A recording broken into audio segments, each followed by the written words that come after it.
আমাদেরকে কি আল্লাহ পাক খেলার ছলে সৃষ্টি করেছেন, না কোনো উদ্দেশ্য আছে? উদ্দেশ্যটা আল্লাহ পাক বলেছেন সূরাতুজ যারিয়াত এর 56 নম্বর আয়াতে। কোন সূরা, কত নম্বর আয়াত? আল্লাহ পাক বলছেন আউযু বিল্লাহি মিনাশ শাইতানির রাজিম বিসমিল্লাহির রহমানির রহিম। আল্লাহ পাক বলছেন ওয়ামা খালাকতুল জিন্না ওয়াল ইনসা ইল্লা লিয়াবুদুন। আল্লাহ রাব্বুল আলামিন বলছেন, আল্লাহ পাক কি কথা বলেন? বলেন না? অনেকে বলছে না, আল্লাহ পাক কথা বলেন না। কোরআন কার বাণী? আকীদা পরিষ্কার করেন, কোরআন কি আল্লাহর মাখলুক না আল্লাহর কালাম? মাখলুক মানে কি? সৃষ্টি। আমরা মাখলুক কিনা? কোরআনও কি আমাদের মতোই মাখলুক, নাকি কোরআন আল্লাহর কালাম? কালাম শব্দের অর্থ কি? কথা বা বাণী। তার মানে আল্লাহ রাব্বুল আলামিন কথা বলেন, আল্লাহ রাব্বুল আলামিন বলছেন। তার মানে কি আল্লাহ পাক এটা ওহী নাজিল করেছেন। আল্লাহ পাক বলছেন ওয়ামা খালাকতুল জিন্না ওয়াল ইনসা ইল্লা লিয়াবুদুন। আল্লাহ বলছেন আমি জিন আর মানব জাতিকে শুধুমাত্র আমার ইবাদত করার জন্যই সৃষ্টি করেছি, অন্য কোনো কারণে সৃষ্টি করি নাই। এখানে দুইটা শ্রেণী পাওয়া গেল, একটা হচ্ছে জিন জাতি, একটা কে? মানব জাতি। জিন জাতিকে আমরা দেখতে পারি, দেখেছেন কখনো জিন? দেখেন নাই, কিন্তু আমাদের সমাজে অসংখ্য জিনগ্রস্ত মানুষ ঘুরে বেড়াচ্ছে। আমি বলি ঢাকা শহরে যে মেয়েগুলো চলাফেরা করে শপিং মলে, রাস্তাঘাটে, এখানে ওখানে, এদের একটা ভালো অংশ কিন্তু জিনগ্রস্ত, জিন ধরা। এটা হয়তো বলবেন কেমন করে এটা বলতে পারেন? হ্যাঁ, আল্লাহর নূর যাদের মধ্যে আছে তারা বলতে পারে। বহু মেয়ে আছে রাস্তাঘাটে ঘোরাফেরা করে, এরা জিনগ্রস্ত, জিন ধরা। জিন ধরা না হলে ওরকম নগ্ন হয়ে ঢং করে রাস্তায় চলাফেরা করতো না। উপরে একটা জিনের প্রভাব কি আছে? আছে। বিশ্বাস করছেন না? আল্লাহর নবীজি বলেছেন মুহাম্মদুর রাসূলুল্লাহ সাল্লাল্লাহু আলাইহি ওয়াসাল্লাম যে যখন কোনো মেয়ে বেপর্দা হয়ে বাহিরে বের হয় তখন শয়তান, শয়তান মানে শয়তান জিন না ফেরেশতা?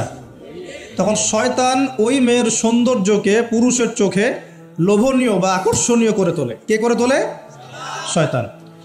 তোমাদের কারো যদি কোনো গায়রে মাহরাম বেপর্দা কোনো মেয়েকে দেখে খারাপ চিন্তা জেগে যায়, তাহলে তোমরা বাসায় চলে যাবে। কোথায় যাবে? বাসায়। সেখানে গিয়ে তোমাদের স্ত্রীর সাথে সময় কাটাবে, ইনশাআল্লাহ তোমাদের সেই খারাপ চেতনা চিন্তা দূর হয়ে যাবে। তার মানে এই হাদিস থেকে প্রমাণ হচ্ছে শয়তান বেপর্দা মেয়েদেরকে সুন্দর করে উপস্থাপন করে। জিন ধরা মেয়ে আছে সমাজে, এবং কোনো কোনো ক্ষেত্রে এখন ছেলেদেরকেও জিন ধরছে, ধরছে না? মাঝে মাঝে দেখবেন যে এই শীতকালে কিছু কনসার্ট হয়, দেখেছেন? কনসার্ট হয়, ফ্যাশন শোজ হয়, আরও অনেক ধরনের প্রোগ্রাম হয়। এগুলোকে নাম দিয়েছে মানুষ সংস্কৃতি। কী নাম দিয়েছে? ওখানে উঠে দেখবেন যে বড় বড় চুল আছে, অনেক লম্বা লম্বা চুল, একদম স্টেজের উপর উঠে লাফালাফি ঝাপাঝাপি করছে, দেখেন নাই? মিউজিক্যাল কিছু ইনস্ট্রুমেন্ট নিয়ে, দেখেন নাই? তো আপনার কি মনে হয় এরা সুস্থ? এটা সবার সাথেই জিন শয়তান আছে। কি আছে? আচ্ছা, একটা কথা বলি, কোনো কোনো ক্ষেত্রে ওয়াজ মাহফিলের প্যান্ডেলেও দেখা যায় কিছু কমেডিয়ান, কিছু বাউল, এরা মানুষকে ডিজে জিকির শেখায়, দেখেন নাই? ডিজে জিকির, একজন গান গায়, একজন কথা বলে, কেউ চা খাওয়ায়, কেউ কফি খাওয়ায়, কেউ কেউ ঢেলেও দেয়, হ্যাঁ, কেউ উঠ বস করায়, কাউকে উঠতে বলে, কাউকে বসতে বলে। দেখবেন অনেক সময় লোকজন লাফালাফি করছে, বক্তা জিকির করছে, তার উপর হামলে পড়তেছে একদম। একটা দলিল দেখাবেন, খালি একটা দলিল, যে নবী সাল্লাল্লাহু আলাইহি ওয়াসাল্লামের জামানায়, 4 খলিফার জামানায় তারা মসজিদে বসে এইভাবে জিকির করেছেন, একটা দলিল খালি দেখাবে। যে কাজ নবী করেন নাই, তার সাহাবীরা করেন নাই। এখানে বহু ওলামায়ে কেরাম আছেন, আমি তাদের সামনে কথা বলতে লজ্জা ফিল করছি। যত হাদিস আপনি ঘাটবেন, আমি তো সব হাদিস পড়ে শেষ করতে পারি নাই, স্বীকার করছি, কিন্তু নবীর যুগে এবং 4 খলিফার যুগে কোনোদিনও এইভাবে জিকির আজগার হয়েছে একটা দলিল আপনি খুঁজে বের করতে পারবেন না ইনশাআল্লাহ। অথচ দিব্যি এগুলো আমাদের সমাজে চলছে, চলছে না? আর আমরা দুইটা খারাপ চরিত্র ধারণ করি, বাঙালি আমরা যারা, মন খারাপ করেন না, আমরা দুইটা খারাপ চরিত্রের অধিকারী আছে। এক, আমরা খুব ট্রল প্রিয় জাতি, ট্রল করতে খুব মজা লাগে।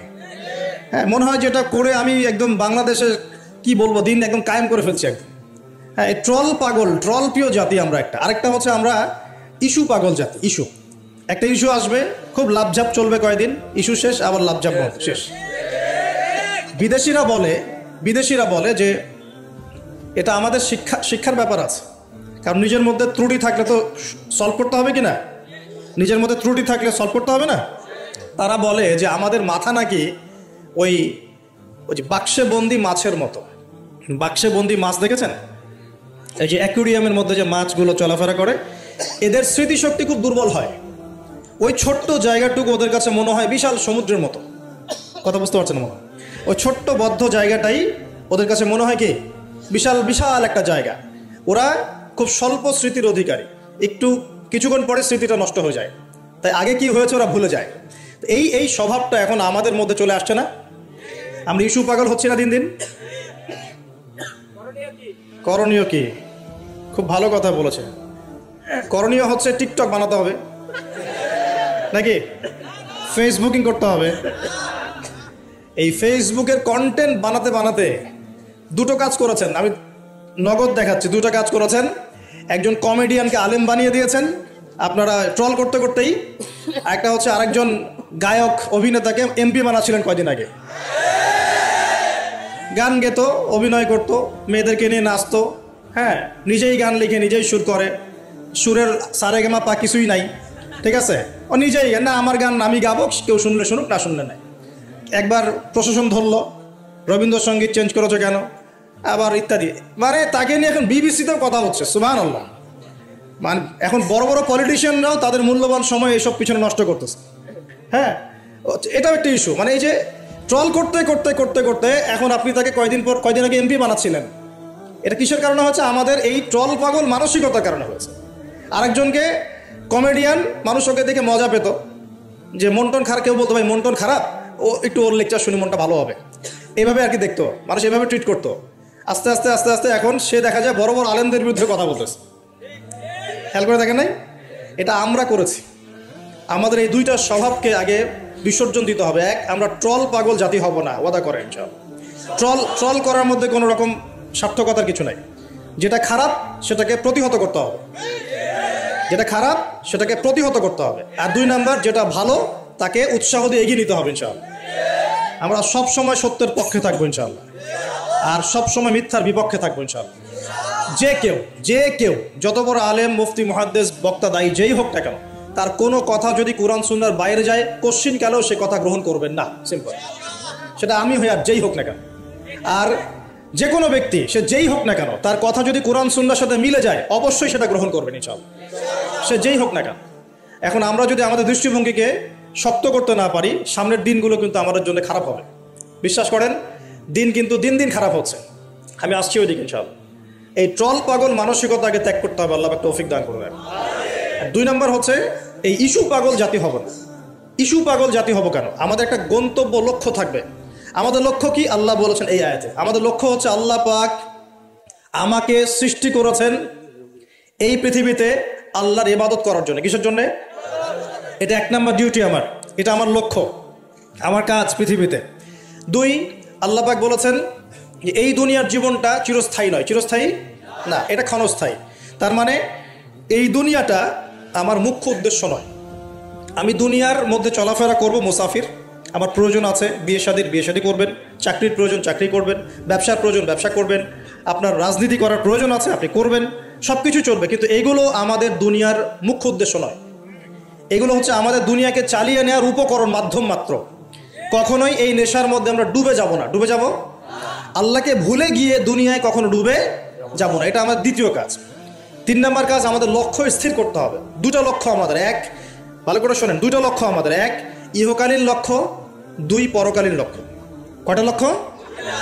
এক ইহকালীন লক্ষ্য, দুই পরকালের। ইহকালের লক্ষ্য কি? আল্লাহ পাক বলছেন সূরা সফের মধ্যে, সফ মানে সারি, সূরা সফটা পড়ে দেখবেন বাসায় গিয়ে আজকে। আল্লাহ পাক বলছেন হুয়াল্লাযী আরসালা রাসূলাহু বিল হুদা ওয়া দীনিল হাক্কি লিইয়ুযহিরাহু আলা দীনি কুল্লি।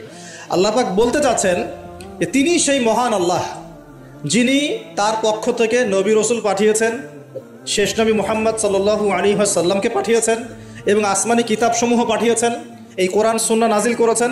কি উদ্দেশ্যে? লিইয়ুযহিরাহু আলা দীনি কুল্লি, যাতে করে দিন ইসলাম, এই দিন ইসলাম অন্য সমস্ত দিনের উপর বিজয় লাভ করতে পারে। বলেন সুবহানাল্লাহ। তাহলে আরেকটা উদ্দেশ্য পেলাম। কি উদ্দেশ্য? এই দিন নিজে পালন করব এবং এই দিনকে অন্য দিনের উপর বিজয় ঘটানোর চেষ্টা করব ইনশাআল্লাহ। এখন প্রশ্ন যে এই দিন কি অটোমেটিকলি বিজয় লাভ করবে? মান্না এবং সালোয়া কি এখনো পড়বে, নাকি আমাদেরকে রিজিকের চেষ্টা করতে হয়? এই যে আমরা চাকরি বাকরি ব্যবসা করি, আল্লাহর কাছে দোয়া করি না, আল্লাহ আমাকে রিজিক দান করো, এই দোয়া করে কি ঘরে বসে থাকি, নাকি দোকান খুলি, কষ্ট করি, ব্যবসা করি, চাকরি করি, তাই করি না?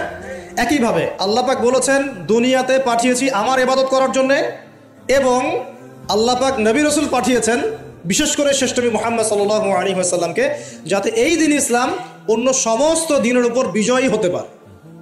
এখন বিজয় কি এমনি এমনি হবে? কিভাবে বিজয় লাভ করবে? আল্লাহ বলছেন সূরা মুহাম্মাদে। কোন সূরায় বলেন? সূরা মুহাম্মাদ। কখনো পড়েছিলেন? কেউ বলতে পারবেন আল কোরআনুল কারীমে আমাদের নবী মুহাম্মদ সাল্লাল্লাহু আলাইহি ওয়াসাল্লামের নাম কতবার আছে? কতবার? 4 বার। কয়বার? তাও কাছাকাছি গিয়েছে, আলহামদুলিল্লাহ, শুকরিয়া। তো প্রিয় ভাই, সূরা মুহাম্মাদের মধ্যে আল্লাহ পাক বলছেন কিভাবে বিজয় লাভ করবে, কিভাবে বিজয় লাভ করবে। আল্লাহ পাক বলছেন খুব ছোট্ট করে, ইন তানসুরুল্লাহা ইয়ানসুরকুম ওয়া ইউসাব্বিত আকদামাকুম। শেষ। আল্লাহ বলছেন তোমরা সবাই, মানে উম্মতে মুহাম্মাদি, তোমরা যদি আল্লাহকে সাহায্য করো, আল্লাহ তোমাদেরকে সাহায্য করবে। শুধু তাই না, ওয়া ইউসাব্বিত আকদামাকুম, তোমাদের পা পদযুগলকে আল্লাহ পাক দৃঢ় করে রাখবেন, পিছলে যাবে না ইনশাআল্লাহ। আরও বলছেন আল্লাহ পাক, ওয়া ইন তাতাওয়াল্লাউ, যদি আমাকে সাহায্য না করে, দিনকে সাহায্য না করে তোমরা পৃষ্ঠ প্রদর্শন করো। পৃষ্ঠ প্রদর্শন বুঝি তো, মানে দিনের পরোয়া না করে তোমরা তোমাদের মতো চলো, দিনের প্রতি কোনো মায়া মহব্বত নাই, দিন প্রতিষ্ঠার কোনো ফিকির নাই। আল্লাহ বলছেন ওয়া ইন তাতাওয়াল্লাউ, তোমরা যদি মুখ ফিরিয়ে নাও, ইয়াস্তাবদিল কওমান গায়রাকুম, আল্লাহ পাক অন্য কওমকে হেদায়েত দিয়ে তোমাদের জায়গায় নিয়ে আসবেন, সুম্মা লা ইয়াকুনু আমসালাকুম, এরা তোমাদের মতো অপদার্থ হবে না। কে বলেছেন? আল্লাহ পাক। তাহলে আমাদের দায়িত্ব পেয়ে গেলাম। 1 নাম্বার কাজ হচ্ছে এই দুনিয়াতে এসেছি আল্লাহ পাকের ইবাদত করার জন্য, শেষ। এখন ইবাদত বলতে শুধু নামাজ, রোজা, হজ, জাকাতই নয়, বরং জীবনের প্রতিটা কাজই কি ইবাদত, যদি সেই কাজটা নবী সাল্লাল্লাহু আলাইহি ওয়াসাল্লামের সুন্নত মতো হয়। বলেন সুবহানাল্লাহ। প্রতিটা কাজ, প্রতিটা কাজ। এই যে এমনকি স্ত্রী সহবাস করাও, স্ত্রী সহবাস মানুষ কেন করে? এটা আমাদের প্রবৃত্তির চাওয়া, এটা প্রবৃত্তি দমন করার জন্য হালাল পথ প্রয়োজন, হারামে গেলে গুনাহ হয়ে যাবে, এই জন্য হালাল পথে গিয়ে স্ত্রী সহবাস মানুষ করে, এর মধ্য দিয়ে বংশবৃদ্ধি হয়। এই কাজটা তো আমরা আমাদের স্বার্থে করি। ইস্তেঞ্জা, পেশাব পায়খানা আমরা কার স্বার্থে করি? আমাদের স্বার্থে না অন্য কারোর স্বার্থে? খাওয়া দাওয়া কার জন্য খাই? নিজের জন্য না অন্যের জন্য? ঘুমাই কার স্বার্থে? আমার ভালোর জন্য না অন্যের ভালোর জন্য? এই যতগুলো কাজ আমরা করি, ঘুম, খাওয়া, ওঠা, বসা, চলাফেরা, স্ত্রী সহবাস, পেশাব পায়খানা, ব্যবসা বাণিজ্য, চাকরি বাকরি, রাজনীতি, অর্থনীতি, সব কিছু, প্রতিটা কাজকেই ইবাদত হিসেবে গণ্য করা যাবে যদি সেই কাজটা রাসূলুল্লাহ সাল্লাল্লাহু আলাইহি ওয়াসাল্লামের সুন্নত মতো হয়। বাস, পারা যাবে ইনশাআল্লাহ। একটু নিয়াতটা পরিবর্তন করে কাজের পদ্ধতি চেঞ্জ করলেই ইবাদত হয়ে যাবে। বাসায় গিয়ে যদি ঘুমান, একদম ঠাপাস করে লাইটটা অফ করলেন, আর এই যে মোবাইল টিপতে টিপতে ঘুম দিলেন, এই ঘুমে কোনো নেকি নাই। কি আছে? কোনো নেকি নাই, কিন্তু খালি রেস্ট নেওয়া হবে আর কি। রেস্ট নেওয়া, ওই ঘুমের মধ্যে শয়তান এসে চেপে ধরবে, ধরে না শয়তান চেপে ধরবে। আর যদি বিছানটা সুন্দর করে ঝাড়েন, বিসমিল্লাহ বলে লাইটটা অফ করেন, দরজাটা বিসমিল্লাহ বলে বন্ধ করেন, এই যে আপনার খোলা যে পাত্রগুলো আছে, পানি খাওয়ার পাত্র, জগ, গ্লাস, এগুলোকে বিসমিল্লাহ বলে ঢেকে দেন। ঢাকার কিচ্ছু না পেলে একটা কাঠি অন্তত বিসমিল্লাহ বলে রেখে দিতে হয়, একটা কাঠি অন্তত বিসমিল্লাহ বলে রেখে দিতে হয়। তারপরে আপনি মশারি খাটাচ্ছেন, বিছানা ঝাড়ু দিচ্ছেন, পারলে একটু ওযু করে আসলেন, এসে পড়লেন একবার সূরা ইখলাস, একবার ফালাক, একবার নাস, মানে কুল হুয়াল্লাহু আহাদ, কুল আউযু বিরাব্বিল ফালাক, কুল আউযু বিরাব্বিন নাস পড়ে ফু দিয়ে এভাবে মাথাটাকে মাসাহ করলেন একদম গায়ের নিচ পর্যন্ত। এই কাজটা আরও একবার করলেন, আরও একবার করলেন, মানে 3 বার করলেন। এরপর আয়াতুল কুরসি পড়লেন, সূরা বাকারার শেষের 2টা বা 3টা আয়াত পড়লেন, যদি সম্ভব হয় সূরা মুলকটা পড়লেন। ওটা পারছেন না, ঠিক আছে, 33 বার সুবহানাল্লাহ, 33 বার আলহামদুলিল্লাহ, 34 বার আল্লাহু আকবার পড়লেন। পরে ডান দিকে কাত হলেন, হাতটাকে গালের নিচে রাখলেন, রেখে বললেন আল্লাহুম্মা বিইসমিকা আমুতু ওয়া আহইয়া। কি বললেন? আল্লাহুম্মা বিইসমিকা আমুতু ওয়া আহইয়া। আচ্ছা, কিচ্ছু পারেন না, এত কিছুই পারলেন না, শুধু ডান দিকে কাত হয়ে এখানে গালের নিচে হাত রেখে বললেন আল্লাহুম্মা বিইসমিকা আমুতু ওয়া আহইয়া। এখন আপনি 4 ঘন্টা, 4.5 ঘন্টা, 5 ঘন্টা, 6 ঘন্টা ঘুমালেন। এই যে সময়টুকু ঘুমিয়ে আছেন আপনি, বিশ্বাস করেন এই ঘুমানোর কারণে আপনার আমল নামে নেকি লেখা হবে। ঠিক এভাবেই জীবনের প্রত্যেকটা কাজকে ইবাদতে পরিণত করা সম্ভব যদি আমরা একটা সূত্র মেনে চলি। সরি, সূত্র হচ্ছে দুইটা। কয়টা? দুইটা। এক, সেই কাজটা হবে আল্লাহর সন্তুষ্টির জন্যে। কার জন্যে? আল্লাহর সন্তুষ্টির জন্যে। আর দুই, সেই কাজটা হতে হবে আমাদের প্রিয় নবী মুহাম্মদুর রাসূলুল্লাহ সাল্লাল্লাহু আলাইহি ওয়াসাল্লামের তরিকা বা সুন্নত মোতাবেক। ব্যাস, শেষ। এভাবে আপনি জীবনের যে কোনো কাজ ইবাদত বানাতে পারেন। ইবাদত। ঘুম থেকে উঠেছেন, ইস্তেঞ্জা করতে যাবেন, বাথরুমে ঢুকলেন, গান গাওয়া শুরু করলেন, সাদা সাদা কালা কালা, হ্যাঁ, গান গায় মানুষ এখন বাথরুমে। মাঝে মাঝে আমরা সফর করি, একটা বাথরুমে ঢুকে দেখি পাশের বাথরুম থেকে গান আসছে। এরকম হয়নি কখনো? ফেস করেন নাই? আচ্ছা, তো কোনো নেকি নাই? নেকি আছে? উল্টা শয়তান ধরবে ওখানে। কি ধরবে? জিন শয়তান ধরবে। কারণ জিন শয়তান ওখানে থাকে। কিন্তু দুষ্ট জিন কোথায় থাকে?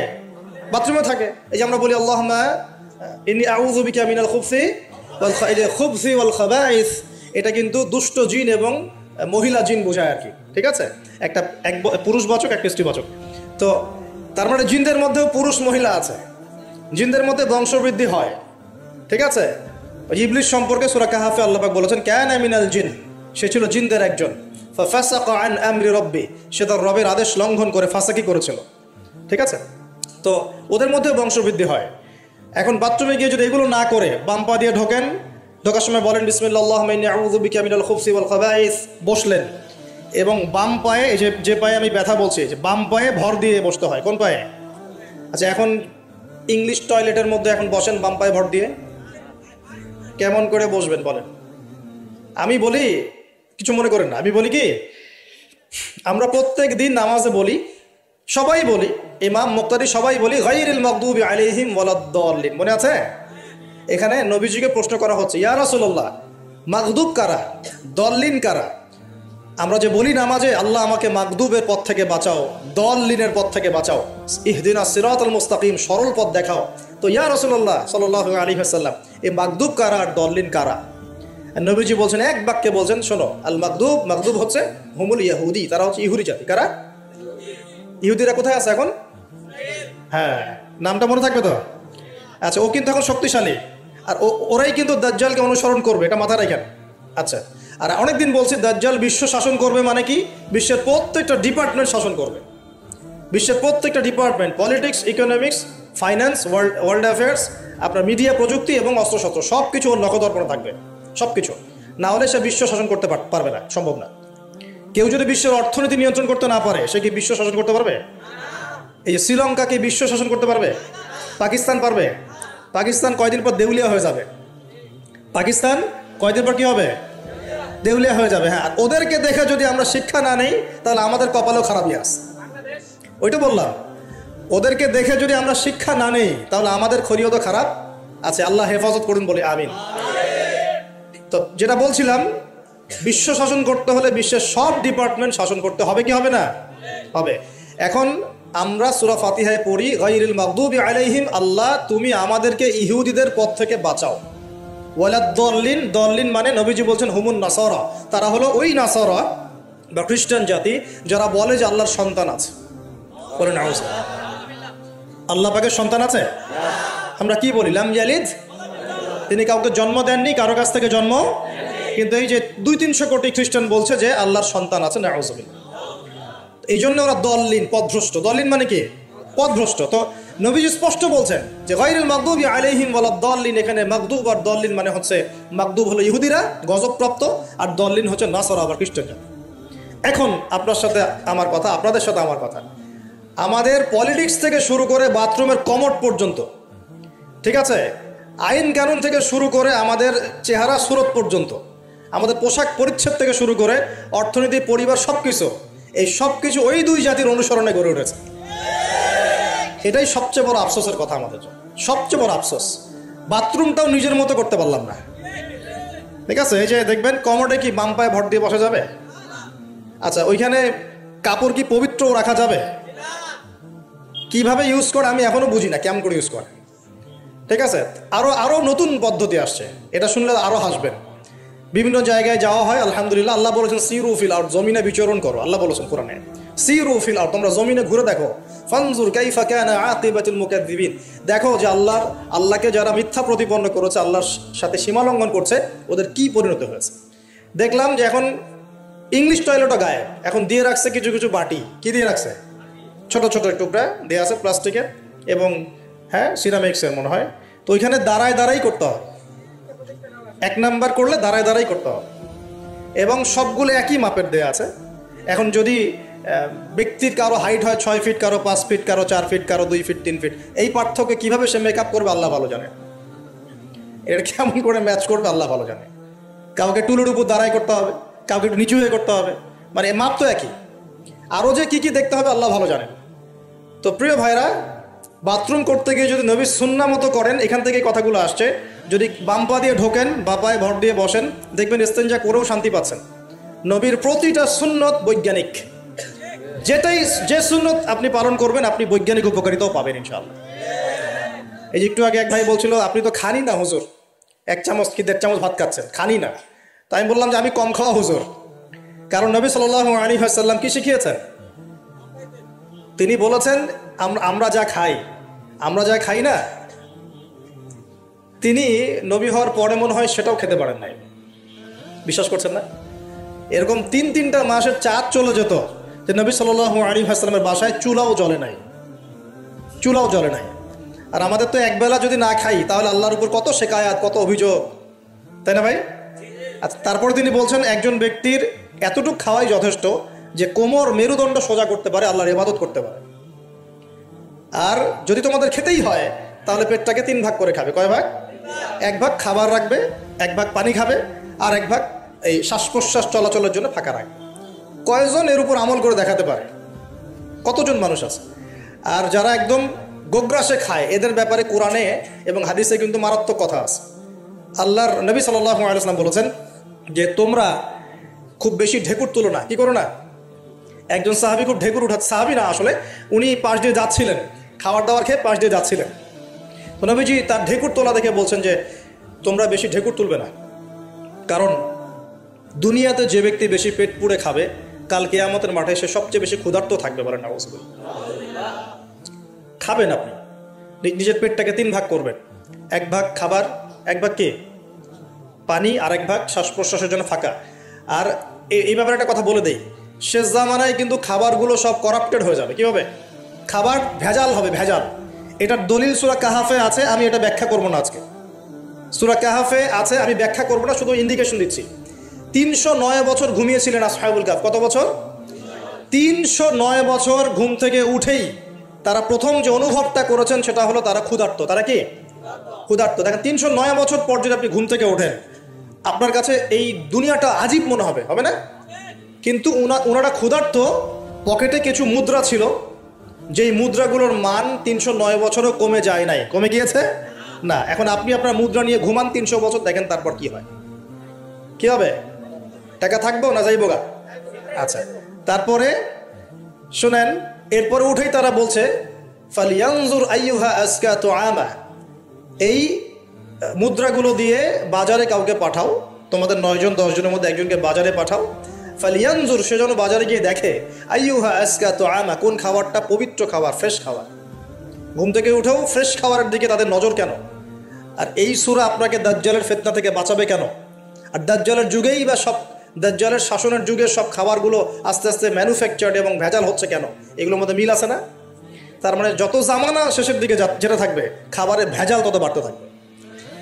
এই সময় আপনাকে অবশ্যই ফ্রেশ খাবার খুঁজে খুঁজে বের করতে হবে। খাবার আগে মানুষ খেত, খাবারের মধ্যেই চিকিৎসা ছিল, তাই না? রোগের আরোগ্য ছিল। এখন সেই খাবার খেয়ে মানুষ অসুস্থ হয়ে যাচ্ছে। বুঝতে পারছেন না? খাবারের মধ্যে থাকে উপাদান, ভালো উপাদান, যে উপাদানগুলো পেটের ভিতরে গেলে, শরীরে গেলে শরীরটা সুস্থ হয়। এখন সেই খাবার খেয়েই মানুষ অসুস্থ হয়ে যাচ্ছে। এটা কোন হাদিসের সাথে মেলে জানেন? আনতালিদাল আমাতু রাব্বাতুহা, দাসী তার মনিবকে জন্ম দিবে। দাসী মনিবকে জন্ম দিবে মানে হচ্ছে সমাজের ন্যায় অন্যায়, হক বাতিল, সত্য মিথ্যার মানদণ্ড উল্টে যাবে। যেটা ভালো সেটা হয়ে যাচ্ছে খারাপ, খারাপটা হচ্ছে ভালো। সমাজে সত্যবাদী ব্যক্তি হয়ে যাচ্ছে মিথ্যাবাদী, মিথ্যাবাদীকে মানুষ সত্যবাদী বলা শুরু করেছে। আমানতদার ব্যক্তি হয়ে যাচ্ছে খেয়ানতকারী, খেয়ানতকার ব্যক্তিগুলো আমানতদার হয়ে যাচ্ছে। সমাজের সবচেয়ে ভালো মানুষকে মানুষ খারাপ বলছে, সবচেয়ে খারাপ মানুষকে খুব ভালো বলছে। উল্টে যাচ্ছে, খেয়াল করে দেখেন, উল্টে যাচ্ছে। এখন বাবার হাতে ছেলে মায়ের খাচ্ছে, ছেলের হাতে মা মায়ের খাচ্ছে, এরকম হচ্ছে না? যাকে একটা দায়িত্ব দিয়ে রাখবেন যে বাবা তোমার উপর আমি বিশ্বাস করলাম, দায়িত্ব দিলাম, সে আপনার বিশ্বাস ভঙ্গ করে রেখে দিচ্ছে। এই হচ্ছে না? বিশ্বাস উঠে যাচ্ছে, প্রতারণা বাড়ছে। মানে কি, মানুষ আল্লাহ পাকের হালালগুলোকে হারাম করে নিচ্ছে, হারামগুলো হালাল করে নিচ্ছে। বুঝতে পারছেন না মনে হয়? হালালগুলোকে মানুষ আস্তে আস্তে হারাম করতেছে, হারামগুলোকে আস্তে আস্তে হালাল করতেছে। এটা হচ্ছে না? হচ্ছে। খুব খেয়াল করেন। তো এখানে খাবার খেয়ে আপনার উপকার পাওয়ার কথা, খাবার খেয়ে আপনি অসুস্থ হয়ে যাচ্ছেন। উল্টা হচ্ছে, উল্টা চলতেছে দুনিয়া। দুনিয়া কি চলছে? উল্টা। ছেলে পড়ছে মেয়ের পোশাক, মেয়ে পড়ছে ছেলের পোশাক। আজ বলতে কি শুধু নামাজ রোজা হজ জাকাত না, জীবনের সব কাজ? এই একটা জিনিস যদি বুঝতে পারি, আমাদের আজকের ওয়াজ সফল ইনশাআল্লাহ। আমরা আমাদের জীবনের প্রতিটা কাজ আমাদের প্রিয় নবী মুহাম্মদ রাসূলুল্লাহ সাল্লাল্লাহু আলাইহি ওয়াসাল্লামের তরিকা মতো করবো ইনশাআল্লাহ। রাজি আছেন ইনশাআল্লাহ? তাহলে এখন বলেন, 5 ওয়াক্ত নামাজ নবীর তরিকায় পড়া যাবে তো ইনশাআল্লাহ? নবীর তরিকায় নামাজ মানে ধীর স্থিরভাবে নামাজ।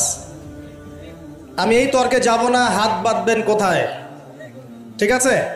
ওই তর্ক সবাই করে না, ওই তর্ক সবাই করে না। এই মাসআলাগুলোকে নিয়ে যারা মুফতি আছেন তারা কথা বলেন, আমি মুফতি নই, অতএব এই মাসআলাগুলোকে নিয়ে আমি আপনাদের সাথে কোনো কথা বলছি না। আমি বলছি আপনাদেরকে, নামাজ প্রতিষ্ঠা করা, কায়েম করার মানে হচ্ছে নামাজটা হতে হবে নবীর মতো খুশু খুজুতে।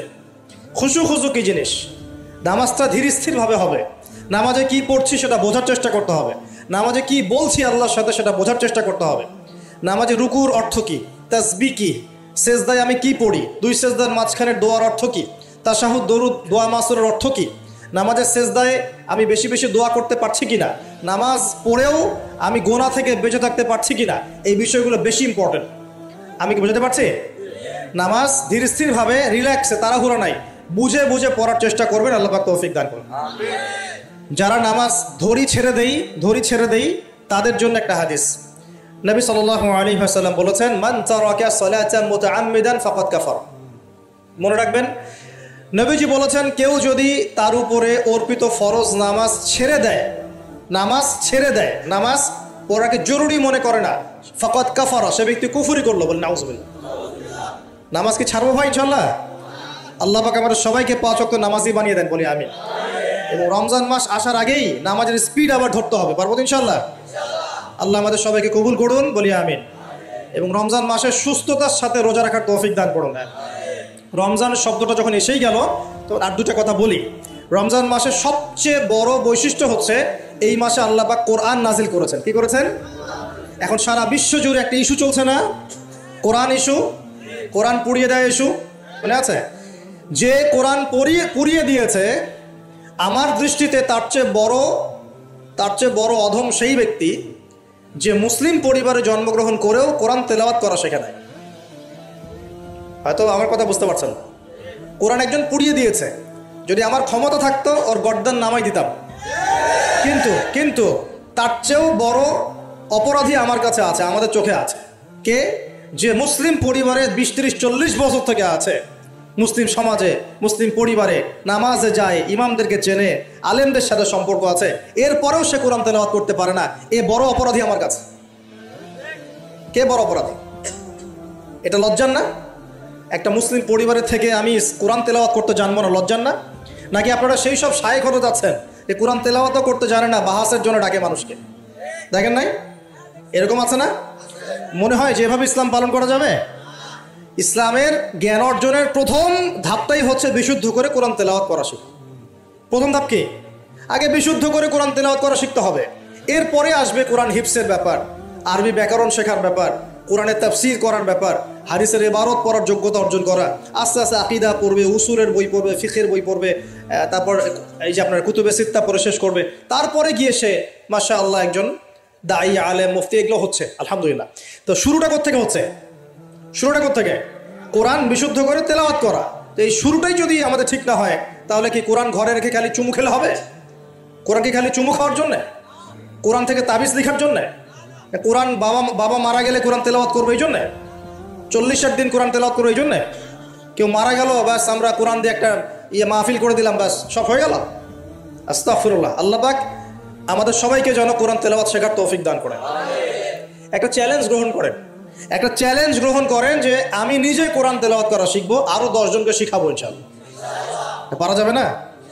যদি এই একজন প্রত্যেকে যদি নিজে শিখি আর প্রত্যেকে যদি 10 জন করে শিখাতে পারি, শোনেন, প্রত্যেকে যদি নিজে শিখি এবং নিজ নিজ পরিবার বা নিজের আমার আন্ডারে যারা আছে, মনে করেন আপনি একজন একটা গার্মেন্টসের মালিক, আপনার আন্ডারে অনেক মানুষ চাকরি করে না, নিজে নামাজ পড়লেন, নিজে কোরআন তেলাওয়াত করা শিখলেন, আপনি যদি তাদেরকে নৈশকালীন কোরআন শেখান, সবার নেকি আপনি পাচ্ছেন না? আপনার পরিবার আছে, পরিবারে আপনি নামাজ পড়েন, এখন আপনি কোরআন তেলাওয়াত করতে জানেন, এখন আপনার মা বোন স্ত্রী সন্তানদেরকে আপনি শেখালেন, এই পুরো পরিবারটা কোরআনওয়ালা হলো না? একটা সমাজের দায়িত্বশীল আমি। হ্যাঁ, চেয়ারম্যান সাহেব মনে করেন বললেন যে আমি নামাজ পড়ি, আমি কোরআন তেলাওয়াত করতে জানি, আমি এলাকার সব মানুষকে কোরআন তেলাওয়াত করা শেখাবো ইনশাআল্লাহ। পারা যাবে না?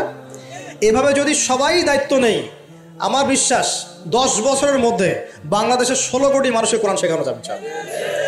ওই দিন আর স্লোগান তুলতে হবে না যে আল কোরআনের আলো ঘরে ঘরে চালো, অটোমেটিকলি সবার ঘরে কোরআন জ্বলে যাবে ইনশাআল্লাহ। জ্বলবে না? এই কাজটা না করে খালি স্লোগান দিলে কাজ হবে? বলেন তো কাজ হবে? এই যে একটা আয়াতই বললাম, গায়রুল মাগদুবি আলাইহিম ওয়ালাদ-দাল্লিন, এখন তো বুঝলেন আয়াতের অর্থ কি? আল্লাহর রাসূল আমাদেরকে বলছেন তোমরা ইহুদিদের পথ অনুসরণ করো না, তোমরা নাসারাদের পথ অনুসরণ করো না। কিন্তু বাস্তবতা হচ্ছে আমার সব ক্ষেত্রেই ওদের আদর্শেই চলছে না? আপনার বিয়ে শাদী, বিয়ের আগের অনুষ্ঠান, গায়ে হলুদ, আপনার পরিবার, আপনি যে মিডিয়াগুলো দেখছেন সেই মিডিয়াগুলা, হ্যাঁ, আপনার পলিটিক্যাল সিস্টেম, সুদভিত্তিক অর্থনৈতিক সিস্টেম, তারপরে আপনার কি বলবো, দেহের পোশাক পরিচ্ছদ, লেবাস পোশাক, চেহারা সুরত, সব কিছু ওদের মতো না? আমি তো দেখালাম এমনকি বাথরুমের কমোড পর্যন্ত ওদের মতোই, তাই না? তো এখন এই একটা আয়াত বুঝলেই আপনি বুঝতে পারছেন যে আসলে সব তো উল্টা চলছে। এখন যদি পুরো কোরআনটা বুঝতে পারি, পুরো কোরআনের 6236টা আয়াতই বুঝতে পারি, তাহলে এই সমাজটা পরিবর্তন হতে সময় লাগবে? এই কারণেই তো কোরআন থেকে দূরে সরানোর জন্য এত পায়তারা চলছে। মানুষ চাচ্ছে, এক শ্রেণীর মানুষ চাচ্ছে বিশ্বের যে মুসলিমরা যেন কোরআন থেকে দূরে সরে যায়, কারণ তারা জানে যদি আমরা কোরআন থেকে দূরে সরে যাই আমাদেরকে শাসন করা সহজ হবে। ওই পশ্চিমারা আমাদেরকে শাসন সহজেই করতে পারবে, আর আমরা যদি কোরআনকে আঁকড়ে ধরি ওদের বাপেরও ক্ষমতা নেই আমাদেরকে শাসন করে ইনশাআল্লাহ, বরং আমরা ওদেরকে শাসন করবো ইনশাআল্লাহ। আমরা করি নাই মনে করছেন? 1200 বছর করেছি। কত বছর? বিশ্বাস করছেন না? ইতিহাস পড়েন, নবী সাল্লাল্লাহু আলাইহি ওয়াসাল্লামের যুগ থেকে শুরু করে এই তো 1914 সাল পর্যন্ত আমরা সারা বিশ্ব শাসন করেছিলাম। মনে হচ্ছে গাল গল্প? এখন বিগত 70, 80, 100 বছরে আপনার কাছে মনে হচ্ছে যে শক্তি তো সব ওদের হাতে চলে গেছে, আমাদের হাতে নাই। ইনশাআল্লাহ তাআলা আবার ফিরে আসবে ইনশাআল্লাহ। তবে ওই যে বললাম এমনি আসবে মান্না সালোয়ার মতো, নাকি আমাদের কিছু দায়িত্ব আছে ভাই? এই যে প্রথম এক ভাই বলেছিল না কি করতে হবে, এখন শোনেন কি করতে হবে। 1 নাম্বার, আমাদের সবাইকে তওবা করে ফিরে আসতে হবে। কি করতে হবে? সূরা নূর পড়ছিলাম আসার সময়, আল্লাহ পাক বলেছেন তুবু ইলাল্লাহি জামিআন আইয়ুহাল মুমিনুন লাআল্লাকুম তুফলিহুন, তোমরা সবাই একসাথে, হে মুমিনগণ তোমরা সবাই একসাথে আল্লাহর কাছে তওবা করো যাতে তোমরা সফল হতে পারো। আগে কি করতে হবে? আল্লাহকে বলতে হবে আল্লাহ আমরা ব্যক্তিগতভাবে, পারিবারিকভাবে, সামাজিকভাবে, রাষ্ট্রীয়ভাবে যত পাপ করেছি আল্লাহ সব মাফ করে দাও। আল্লাহ আমরা তোমাকে ভালোবাসি, তোমার নবীকে ভালোবাসি, তোমার কালামকে ভালোবাসি, আমরা জান্নাতে যেতে চাই, দুনিয়াতেও সফল হতে চাই, আল্লাহ তুমি আমাদেরকে মাফ করে দাও। এবং আগামী পুরো জিন্দেগি আল্লাহ তুমি আমাদেরকে 5 ওয়াক্ত নামাজি বানায় দাও, কোরআনওয়ালা বানায় দাও, সুন্নতওয়ালা বানায় দাও, আপসে মিল মোহব্বত বানায় দাও, আমাদেরকে তোমার পক্ষ থেকে বেহিসাব রিজিক দান করো এবং এমনভাবে চলার তৌফিক দাও যাতে আমরা আবার বিশ্বের সেই শাসন ফিরে পাই ইনশাআল্লাহ। দোয়া করা যাবে না? 1 নাম্বার কাজ তওবা করে ফিরে আসা। 2 নাম্বার হচ্ছে বেশি বেশি জ্ঞান অর্জন করা। কি করা? জ্ঞান অর্জন ছাড়া কোনো লাভ নাই। একদিন মাহফিল শুনতে আসছেন, যদি মনে করেন যে বাস কাজ হয়ে গেছে, আসলে কিছুই হয় নাই, মন খারাপ করেন, আসলে কিছু হয়নি। এখন এখান থেকে আপনাকে ইন্সপিরেশন নিয়ে আগামী দিনে চলতে হবে। জ্ঞান অর্জন করতে হলে কি করবেন? খালি একটা ভিডিও দেখবেন, একটা খালি বিচ্ছিন্ন বই পড়বেন। এখনকার যুব সমাজের অন্যতম প্রবলেম হচ্ছে যারা প্র্যাকটিসিং মুসলিম, তাদের কথা বলছি, যে এদের পড়াশোনার কোনো কনস্ট্রাকটিভ সিলেবাস নাই, এরা বিক্ষিপ্তভাবে জ্ঞান অর্জন করে। এই আদনান ভাইয়ের লেকচার শুনলাম, এই অমুক শায়েখের একটা লেকচার শুনলাম, অমুক দায়ের একটা লেকচার শুনলাম, হ্যাঁ অমুকের একটা বই পড়লাম, তমুকের একটা বই পড়লাম, বিক্ষিপ্ত জ্ঞান। এই বিক্ষিপ্ত জ্ঞান আপনার মাথাটাকে এলোমেলো করে দিবে। আর অনলাইনে ঢুকলে দেখবেন এ ওর বিরুদ্ধে কথা বলছে, এ ওর বিরুদ্ধে, এ ওর পিছনে লেগে আছে, এর পিছনে লেগে আছে। এখানে ভালো যতটুকু পাবেন খারাপের চেয়ে বেশি পাবেন। এখানে এভাবে জ্ঞান অর্জন করা যাবে। কিভাবে? যেভাবে আমরা চেষ্টা করছি।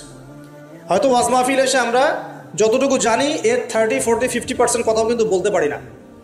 যা জানি তার হয়তো 30, 40% আমরা বলতে পারি না বিভিন্ন কারণে। কিন্তু জ্ঞান অর্জনের পথটা কি হবে? এখানে মাদ্রাসা আছে, মসজিদ, মাদ্রাসা, কওমি ওলামায়ে কেরাম আছেন না? ওলামায়ে কেরামের পাগড়ি ধরে বসে থাকবেন। কি করবেন? ওলামায়ে কেরামের পাগড়ি ধরে বসে থাকবে, শুরু করাবে তারা, দেখবেন আপনি যান, আপনাকে শুরু করাবে কোরআন তেলাওয়াত থেকে। আগে কোরআন তেলাওয়াত করা শিখবেন, সময় লাগুক 1 বছর, লাগুক, যাক 1 বছর লাগবে, আমি শিখবো, ব্যাস 1 নাম্বার। তারপরে ওটা যখন ভালো পারবেন, দেখবেন ওলামায়ে কেরাম আপনাকে বলবে যে এই সূরাগুলো মুখস্থ করো। আপনি নামাজের জন্য এই সূরাগুলো লাগিয়ে মুখস্থ করতে হবে না? নামাজের ফরজ, ওয়াজিব, এই সুন্নত, মুস্তাহাব জানতে হবে না? এই মাসলাগুলো জানবেন, সূরা কালাম মুখস্থ করবেন, দোয়া কালাম মুখস্থ করবেন। তারপরে আপনি যদি আরও বেশি চান, আপনি হিফজ করবেন। কোরআন কি করবেন? হিফজ মানে মুখস্থ করবেন। আমার তো মনে হয় আমরা যদি 1 বছর চেষ্টা করি, আমরা সবাই কমপক্ষে 1 পারা হলেও মুখস্থ করতে পারবো না? ইনশাআল্লাহ, কোনো সমস্যা নেই। এরপরে আপনি যদি আরও বেশি চান, তখন আরবি ভাষা এবং সাহিত্যের কিছু ব্যাকরণিক ক্লাসিক্যাল বই আছে, এই বইগুলো ধরে ধরে পড়তে হবে আলেমদের কাছে। খুব বেশি সময় লাগবে না। আপনি মনে করছেন যে অনেক সময় লাগবে, এত সময় লাগবে না। আপনার মেধা যদি শার্প হয়, এটা ডিফার করে, কারো মেধা খুব শার্প, কারো মেধা অল্প নিতে পারে। ইনশাআল্লাহ 2-3 বছর সময় দেন, ইনশাআল্লাহ দেখবেন আপনি আরবিক ক্লাসিক্যাল বইগুলো পড়ার যোগ্যতা অর্জন করেছেন ইনশাআল্লাহ। এরপর কি লাগবে? এরপর আসবেন আপনি হাদিসের বইগুলো পড়বেন, আস্তে আস্তে আপনি তাফসির অনুবাদগুলো কিনবেন। এখন তো হাদিসের বইগুলো বাংলায় অনুবাদ হয়ে গেছে, অনেক তাফসির বাজারে চলে আসছে। এই তাফসির পড়লে আপনি মুফাসসির হয়ে যাবেন, মুহাদ্দিস হয়ে যাবেন, এটা বলছি না, কিন্তু অ্যাটলিস্ট আপনি কোরআন তো জানতে পারবেন। এর মধ্যে যেগুলো বুঝবেন না, আবার আলেমের কাছে যাবেন, ওস্তাদ এটা বুঝতে পারলাম না। আমরা তো প্রতিদিনই এই কথা বলি যে উস্তাদ এটা বুঝতে পারলাম না, হুজুর এটা বুঝতে পারলাম না, প্রত্যেক দিনই বলে। বুঝবো কতটুকু? এই জ্ঞান কত গভীর, এই গভীর সমুদ্রের সব জ্ঞানকে অর্জন করা আমার পক্ষে সম্ভব? আমরা তো মনে করি 10%, 5%ও জ্ঞান আমরা অর্জন করতে পারি না এখন। কিন্তু কন্টিনিউয়াসলি চেষ্টা থাকলে আল্লাহর পক্ষ থেকে জ্ঞান আসবে ইনশাআল্লাহ। জ্ঞান কার পক্ষ থেকে আসে? এই ডিগ্রি সার্টিফিকেট মানেই জ্ঞান নয়। ডিগ্রি সার্টিফিকেট অর্জন করেছি মানেই যে বড় একজন মানে ইসলাম বেত্তা হয়ে গেছি, এমন নয় বিষয়টা। জ্ঞান কার পক্ষ থেকে আসে? আর অনেক বড় বড় ডিগ্রি অর্জন করেও যদি মনের মধ্যে রিয়া, অহংকার এগুলো থাকে, তাহলে ওই জ্ঞানেও কোনো লাভ নাই। লাভ আছে? ইবলিসের কি জ্ঞানের কোনো লাভ আছে? ও কিন্তু বড় আবেদ ছিল, অহংকারের কারণে পথভ্রষ্ট হয়ে গেছে, আল্লাহ মাফ করো। তো এভাবে প্রচেষ্টা চালান, আল্লাহর কাছে বেশি বেশি দোয়া করেন। প্রত্যেক দিন বলবেন রব্বি জিদনি ইলমা। কি বলবেন? রব্বি জিদনি ইলমা। বলবেন রব্বি ইশরাহ লি সাদরি ওয়া ইয়াসসির লি আমরি ওয়াহলুল উকদাতাম মিন লিসানি ইয়াফকাহু কওলি আল্লাহুম্মা ফাক্কিহনি ফিদ-দীন ওয়া আল্লিমনি আত-তা'ওয়িল। এগুলো দোয়া করবেন। এই দোয়াগুলো করতে থাকলে দেখবেন ইনশাআল্লাহ আপনি জ্ঞান পাবেন, আল্লাহর পক্ষ থেকে জ্ঞান পাবেন। তো তওবা করার পর প্রথম কাজ কি ভাই বলেন? জ্ঞান অর্জন করা। ইকরা বিসমি রাব্বিকাল্লাযী খালাক। আর এই জ্ঞান নিয়ে তো অনেক কথা হচ্ছে না? এখন এই জ্ঞান অর্জন করবেন কোন জ্ঞান? যে জ্ঞান আপনাকে আল্লাহ এবং তার রাসূলের দিকে নিয়ে যাবে, সেই জ্ঞান অর্জন করবেন। যে জ্ঞান আপনাকে আল্লাহ এবং তার রাসূল থেকে দূরে সরাই দিবে, সেই জ্ঞান অর্জন করতে যাবেন। ব্যাস, কথা শেষ। এখন আপনি নিজেই বুঝতে পারবেন কোন জ্ঞান আপনাকে আল্লাহর দিকে নিচ্ছে আর কোন জ্ঞান আপনাকে আল্লাহ থেকে দূরে সরাচ্ছে। শুধুমাত্র ইসলামিক জ্ঞানই কি অর্জন করব, না বৈষয়িক জ্ঞানও দরকার আছে? উত্তর অবশ্যই বৈষয়িক জ্ঞানও দরকার আছে, এটাই উত্তর। এই বৈষয়িক জেনারেল জ্ঞানগুলো অর্জন না করলে কোরআন সুন্নাহকে হাতে নিয়ে বিশ্বকে চ্যালেঞ্জ করা যাবে। বুঝতে পারছেন না কথা? কোরআন সুন্নাহর জ্ঞান থাকবে ভিতরে, আবার আপনার মধ্যে সমকালীন জ্ঞানগুলো থাকতে হবে। এরপরে দেখবেন ইনশাআল্লাহ আপনি ডিনামাইট। ইনশাআল্লাহ আপনি পলিটিক্স বুঝবেন, আপনি সোশ্যাল অ্যাফেয়ার্স বুঝবেন, আপনি পলিটিক্যাল অ্যাফেয়ার্স বুঝবেন, ওয়ার্ল্ড অ্যাফেয়ার্স বুঝবেন, ইকোনমিক সেকশন বুঝবেন, সবই বুঝবেন ইনশাআল্লাহ। তাহলে আপনি তখন জনশক্তি হবেন। কি হবেন? জনশক্তি। এর সাথে দরকার কারিগরি শিক্ষা। কি শিক্ষা? এই শিক্ষাটাও খুব দরকার। কারণ চাইনিজরা দেখেন না, কারিগরি শিক্ষার এবং কৃষি শিক্ষায় মানে দক্ষ হওয়ার ফলে তারা কৃষি জমি বাড়াতে পেরেছে, প্রবৃদ্ধির হার বাড়াতে পেরেছে, এবং কারিগরি শিক্ষা, প্র্যাকটিক্যাল শিক্ষিত হয়ে ওরা সারা বিশ্বের ডিভাইস যন্ত্রগুলো তৈরি করছে এবং সারা বিশ্বের মার্কেট দখল করে বসে আছে। আপনার হাতে যে ফোনটা, ওটাও দেখবেন তারই তৈরি করা। তাহলে এই শিক্ষাটা বেশি ইম্পর্টেন্ট, প্র্যাকটিক্যাল শিক্ষা। তো প্রথম কথা ভাই, তওবা করে ফিরে আসতে হবে। দ্বিতীয় কথা হচ্ছে অবশ্যই সবাইকে কি করতে হবে ভাই? জ্ঞান অর্জন করতে হবে। জ্ঞান অর্জনের একটা সিলেবাস আছে, এটা বললাম। কোরআন শেখেন, আরবি শেখেন, হাদিস পড়া শেখেন, ওলামায়ে কেরামের সোহবতে থাকেন, ইনশাআল্লাহ তাআলা আল্লাহ আপনাকে জ্ঞান দিবেন ইনশাআল্লাহ। আর জ্ঞান আসা মাত্রই যে আমি সব কিছু বুঝে ফেলবো তা নয়। জ্ঞান অর্জন একটা ক্রমবর্ধমান সিলসিলা। দোলনা থেকে কবর পর্যন্ত শেখার কোনো শেষ আছে? আল্লাহ পাক আমাদের সবাইকে জ্ঞান অর্জন করার তৌফিক দান করুন। এরপর কি, ওই যে আল্লাহ পাক ইবাদত করতে পাঠিয়েছেন দুনিয়ায়, তাই যতটুকু জানবো ততটুকু আমল করবো ইনশাআল্লাহ। পারা যাবে তো ইনশাআল্লাহ? যা জানি আমল করবো ইনশাআল্লাহ। জেনেছি আজকে আমি যে সুবহানাল্লাহ পড়লে 100 বার সুবহানাল্লাহ পড়লে 1000 নেকি হয়, বাস আমল করা শুরু করবো ইনশাআল্লাহ। জেনেছি আজকে কোরআনের একটা হরফ পড়লে 10 নেকি হয়, কোরআন তেলাওয়াত করবো ইনশাআল্লাহ। এখনই জেনেছি সূরা কাহাফের প্রথম 10 আয়াত মুখস্থ করলে আল্লাহ দাজ্জাল থেকেও বাঁচাবেন, মুখস্থ করে ফেলুন ইনশাআল্লাহ। একটু আগে জানলাম ঘুমানোর আদব কি, আজকে আমল করবো ইনশাআল্লাহ। একটু আগে জানলাম ইস্তেঞ্জা করার আদব কি, আজকে আমল করবো ইনশাআল্লাহ। যা জানবো আমল করবো ইনশাআল্লাহ, পারা যাবে ইনশাআল্লাহ। এবং নিজে আমল করব, সবার আগে নিজের পরিবারে প্রতিষ্ঠা করব। আগে সমাজে দৌড় দিব না, আগে কোথায় দৌড় দিব? আগে পরিবারে। আমার পরিবারে যদি বেনামাজি থাকে আমার সন্তান সন্ততি, আর আমি নামাজের ওয়াজ করে বেড়াই, মানুষ শুনবে? আমার পরিবারে আল্লাহ না করুক যদি নিজের বউ বেপর্দায় চলে, হ্যাঁ, আর আমি যদি আসি আপনাকে পর্দার ওয়াজ করে, আপনি শুনবেন? কোনোদিনও শুনবেন না। এই কারণে আগে নিজের পরিবারের মধ্যে কায়েমের চেষ্টা করতে হবে। এখানে একটা কথা বলে রাখি, অনেক চেষ্টা করার পরেও কখনো কখনো পরিবারের লোকজন নাও শুনতে পারে, বুঝতে পারেননি মনে হয়? অনেক চেষ্টা করেছেন, তারপরেও পরিবারের লোক শুনছে না, এমন হতে পারে না? নূহ আলাইহিস সালামের ক্ষেত্রে হয় নাই? লূত আলাইহিস সালামের ক্ষেত্রে হয়নি? হয়েছে। তাই বলে হতাশ হবেন না, তখন ওদের হিসাব ওরা দিবে, আপনার হিসাব আপনি দিবেন। আপনি আপনার মতো চেষ্টা করেছেন, আল্লাহ পাক তৌফিক এনায়েত করুন। পরিবারে প্রতিষ্ঠা করব আমল, এরপরে আমি সমাজে দাওয়াতি কাজ করব। দুটো কাজ করব, এক আমর বিল মারুফের কাজ করব, সবাইকে সৎ কাজে আদেশ করব, সৎ কাজে আদেশ করব। আর দুই তানহাউনা আনিল মুনকার ওয়া নাহি আনিল মুনকার, এই কাজ করব, মানুষকে আমি অন্যায় থেকে নিষেধ করব ইনশাআল্লাহ। কেন? কারণ আল্লাহ পাক সূরাতুল আলী ইমরানের 110 নম্বর আয়াতে বলেছেন, কুনতুম খায়রা উম্মাহ, তোমরা হচ্ছে শ্রেষ্ঠ জাতি। তোমরা মানে আমরা, উম্মতে মুহাম্মাদি। তোমাদের কাজ তিনটা। কুনতুম খায়রা উম্মাহ উখরিজাত লিন-নাস, তোমাদেরকে মানব জাতির কল্যাণের জন্য বের করা হয়েছে। তা'মুরুনা বিল মারুফ, তোমরা সবাই মানুষকে সৎ কাজে আদেশ করবে। ওয়া তানহাউনা আনিল মুনকার, সবাই তোমরা অসৎ কাজে নিষেধ করবে। ওয়া তু'মিনুনা বিল্লাহ, আল্লাহর প্রতি ঈমান রাখবে। এই তিনটা আমাদের কাজ। আল্লাহ পাক আমাদের সবাইকে এই আমর বিল মারুফ নাহি আনিল মুনকার এই আমল করার তৌফিক দান করুন। এগুলো শেখার জন্য তাবলীগ জামাত একটা ভালো প্ল্যাটফর্ম। ওখানে যাবেন, সময় লাগাবেন, আপনাকে সুন্নত শেখাবে, নামাজের ট্রেনিং দেওয়া হবে, নামাজ পড়া শেখাবে, আপনাকে দাওয়াত দেওয়া শেখাবে। সীমাবদ্ধতা সবার মধ্যেই আছে, তারপরে আমাদেরকে এই ধাপগুলো অতিক্রম করেই সামনের দিকে যেতে হবে। আল্লাহ পাক তৌফিক দান করুন। আর এটা খুবই দুঃখজনক যে এখন আমাদের এই ভাইদের মধ্যেও অনেক সময় কিছু ফিকশন দেখা যাচ্ছে না? আমরা দোয়া করে আল্লাহ পাক তাদের মধ্যে এই যে বিভক্তি, আল্লাহ পাক এই বিভক্তিটাকে দূর করে দিন, আমিন। ঐক্যবদ্ধ হওয়ার তৌফিক দান করুন বলি আমি। খুবই আফসোসের বিষয় এগুলো, আল্লাহ পাক আমাদেরকে হেফাজত করুন, বোঝার তৌফিক দান করুন। ওয়া'তাসিমু বিহাবলিল্লাহি জামিআন ওয়া লা তাফাররাকু, আল্লাহ বলছেন তোমরা সবাই আল্লাহর রজ্জু একসাথে ধরো, ঐক্যবদ্ধভাবে, দলে দলে বিভক্ত হয়েও না। এই ছোটোখাটো বিষয়গুলোকে নিয়ে আমরা আস্তে আস্তে 73 দল তো কত আগেই হয়ে গেছে, এখন 73,000 দল হয়ে গেছে, আল্লাহ মাফ করুন। কিন্তু এটা আমাদের জন্য ক্ষতির কারণ। এগুলোকে আর উস্কে দিবেন না, বরং তাদের মধ্যে মিউচুয়াল করার চেষ্টা করতে হবে। আল্লাহ পাক তৌফিক এনায়েত করুন।